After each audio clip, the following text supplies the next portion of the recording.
Hey guys! So today I want to talk about some of the books that I've read in the last couple of months.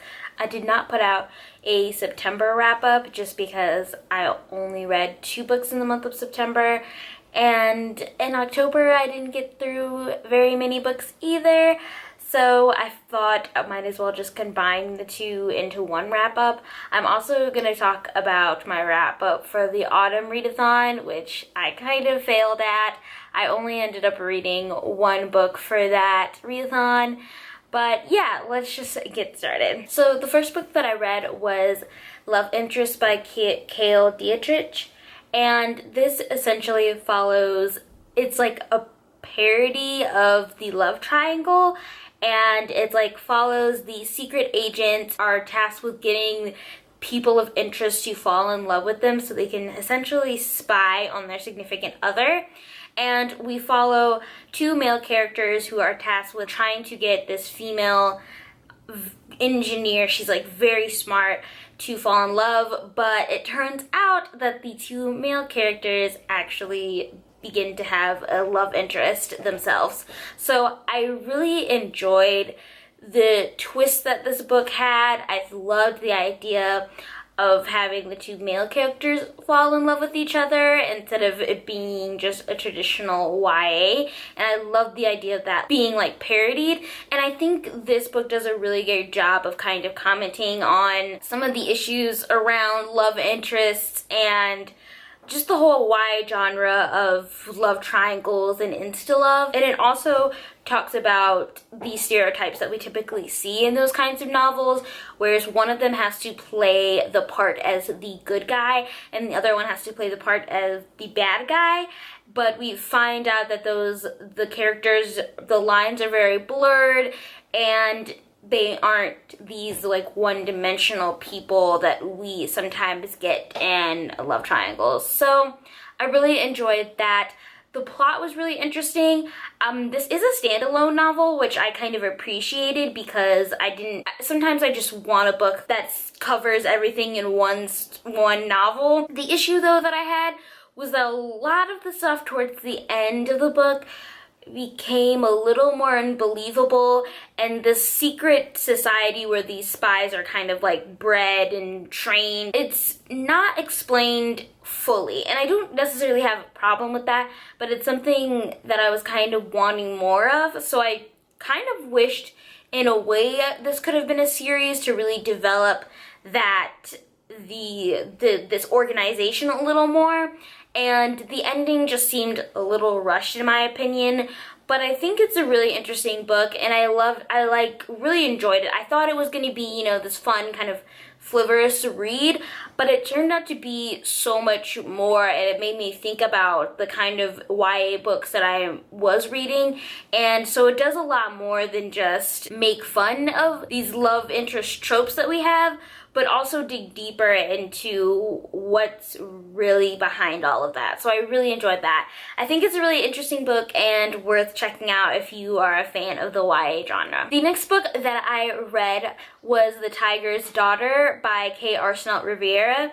And I have a full review on this book, so I won't talk about it in too much detail, but I really enjoyed it. I think it's interesting in the type of things that it does, and this is also a LGBTQ novel because the 2 females in this book fall in love.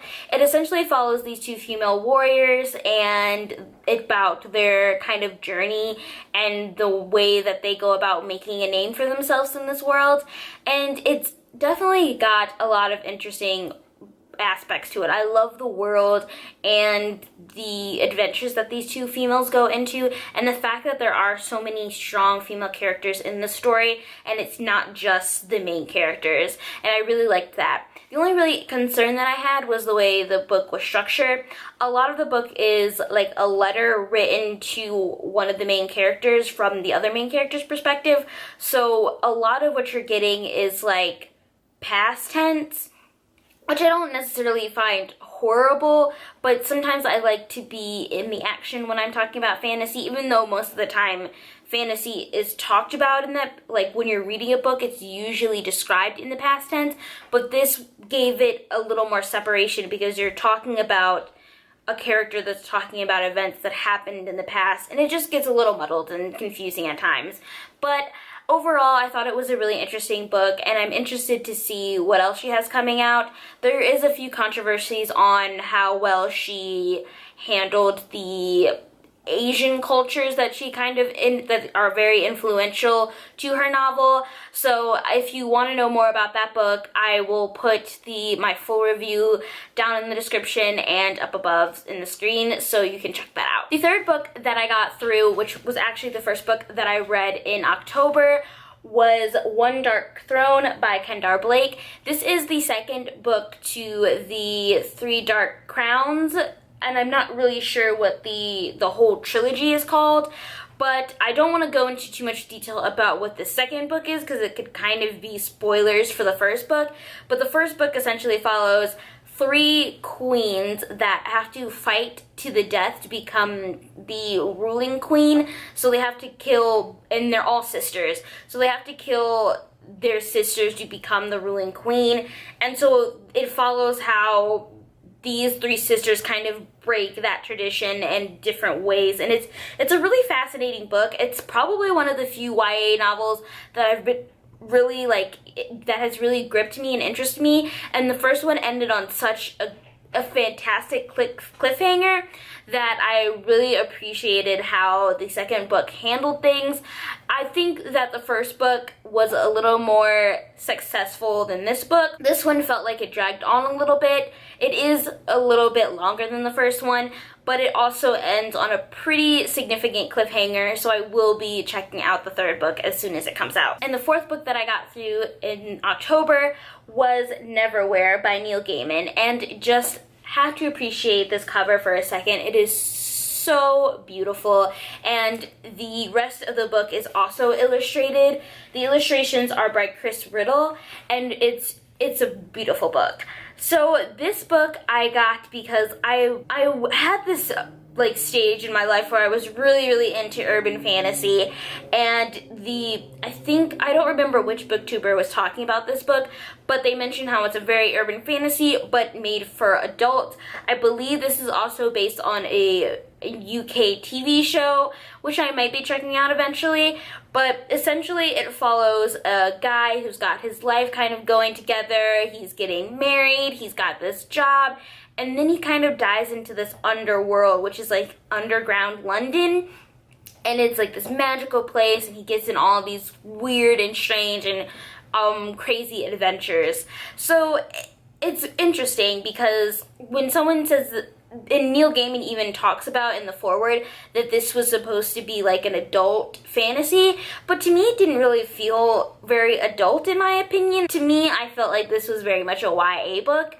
I mean, the main character is probably a little older than what you would typically see in a YA. He's got, a established job. He's at that stage where he's ready to get married. So the main character does feel older, but generally the writing and the kind of story that's covered feels very young and juvenile, and not in a bad way. I don't want to say that in a bad way, but it just wasn't what I was particularly wanting from this book. But I liked it. I really enjoyed the story. I think the world that he built was really interesting, and I'm curious to see if he ever writes anything else based off of this world, because there's so much to it that you only get glimpses of, and I'd really like to dive deeper into the world, and not necessarily from the main character's perspective, but just the world in general. I really enjoyed. So I did really like this book, and I loved being able to read it with the illustrations, and I think that added a really great feature. So if you have not read this book, I highly recommend getting this edition.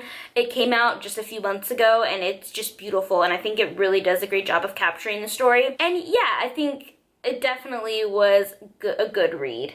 Just not what I was expecting when someone said that it was adult. I was just expecting something a little more grittier, but overall, it was good. And the last book, this is the book that I was planning on reading for, one of the books that I was planning on reading for the Autumn Readathon, so I was able to complete that book, and that was Difficult Women by Roxane Gay.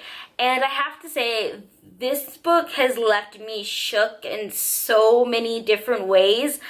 This is probably my second 5-star book of the year. I think my first 5-star was The Mothers by Britt Bennett. This was beautiful. And I have to say, like, usually it's very hard to rate a short story collection because there are some short stories that you're just not really gonna gel with, and then there's others that you're gonna really like. And it was hard to give this a 5-star because some of the stories I didn't really particularly enjoy, but the stories I did enjoy stuck with me, and I was thinking about the characters, and I just felt like because of that, this collection in total deserved a 5-star. And I don't know, I loved a lot of the stories. They all kind of follow, obviously, women going through these very traumatic times in their lives, and some of these stories have some magical surrealism to them, and others just take place in our everyday lives. But the stories are very dark, but also very beautiful in a way that's hard to describe. Like, I don't know how she's able to create something beautiful from such horrible and traumatic circumstances, but it just was. And I loved how, while there's bad portrayal of men in this story, a lot of the times the women are victim to the men in their lives, but there's also great examples of really strong and supportive men. And one of the characters that really stuck with me was from the short story La Negra Blanca, and that was the waiter at the diner where the main character goes after she finishes her job at the strip club, and he's this very quiet character, and I just really enjoyed him. He was just interesting, and I wanted to know more about him. And I think it's just crazy how, like, my favorite character was more of a minor character, but also a male.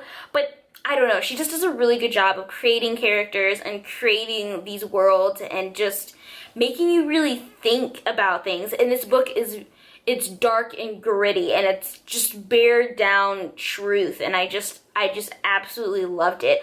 And surprisingly, this is the first book that I've read of Roxane Gay, and I know she's a pretty popular author. This makes me really want to read more of her work. I really want to read her essay collection, Hunger, and I don't know, I was so happy. It's just a beautiful, beautiful collection of short stories. So if you have not read it and you're a female, I highly, highly recommend this book for you. It's just gonna change your life. And if you're a male, this is also something you should read, and it will change your life as well. Like, I just think it's a really good book. Those are the books that I got through in September and October. I hope you guys enjoyed this. Let me know if you've read any of these or want to talk more about them in the comments. I'd love to hear your opinions. And let me know what you guys finished in the month of October. Alright guys, I'll see you next time. Bye!